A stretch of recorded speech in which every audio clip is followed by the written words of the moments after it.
1985 Mazak Slant Turn 40N 2-axis slant bed lathe with a Mazak Cam T2 conversational base control.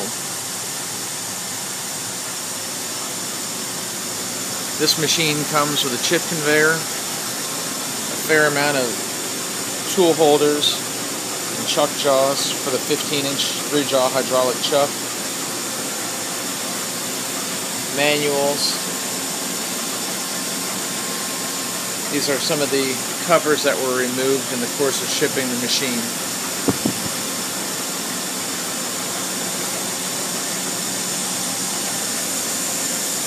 It has an RS-232 port behind the panel.